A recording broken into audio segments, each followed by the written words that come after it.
Broadcast in HD. KVU News Daybreak continues.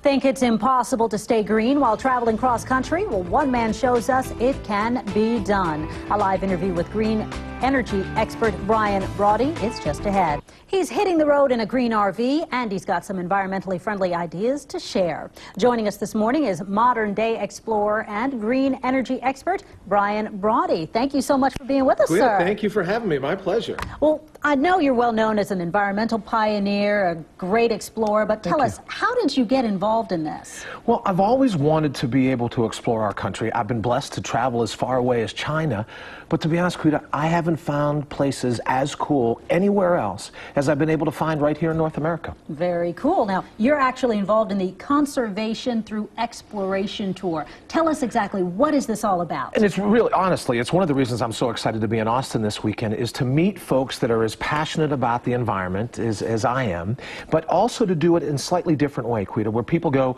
we should recycle our aluminum cans, we should recycle our newspapers and our plastics, all good. Turn the lights off. Don't let the showers run for 90 minutes before you get in.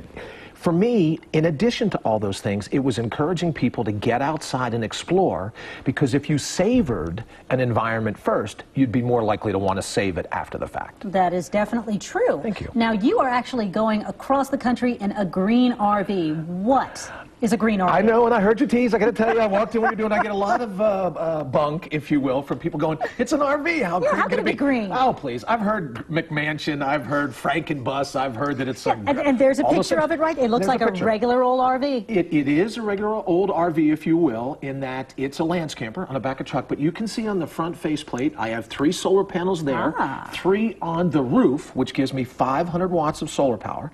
I have a wind turbine that allows me on overcast days to be able to use the natural energies of the wind. Here's a picture of Mount Rainier. Wow. So it's been with me to Death Valley. It's been with me to hot and to cold.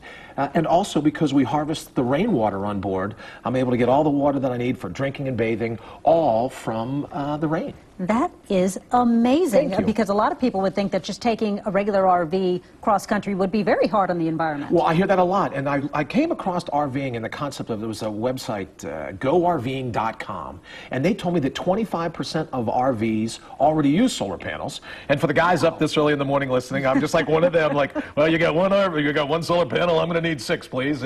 You can do a wind turbine, yeah, put one of those on as well. But I wanted to do it so that I could explore and not have an unfavorable impact on the places that I was adventuring in.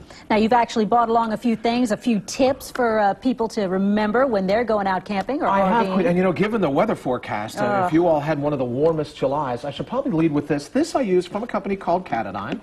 Let's just see, it's a 3-stage process, but 2 different filters up into the VirusStack cartridge. Knocks out Cryptosporidium, E. coli, Giardia. When we have temperatures forecast like today at 102 degrees, got to stay hydrated. I can dip this down in the water, put it in, give it a squirt. Great. You don't have to worry about not being drinking water. This I brought for you. It's a spot unit. I use it. It's great to have with you in the case of an emergency. If I get in trouble, I hit a button. It sends a message, not cellular phone. It's a satellite GPS technology, sends a message up, says to people, hey, come help Brian, he's going to need some help. And they just added a roadside assistance button. Oh, perfect. So if you have, I said it's the only piece of gear I ever bought for my mom. It was that important piece of gear that if you get in trouble, you hit a button, someone comes and saves you. Brought some Benz, which is a water-based DEET. If you all have, you know, dealing with mosquitoes, you really have to.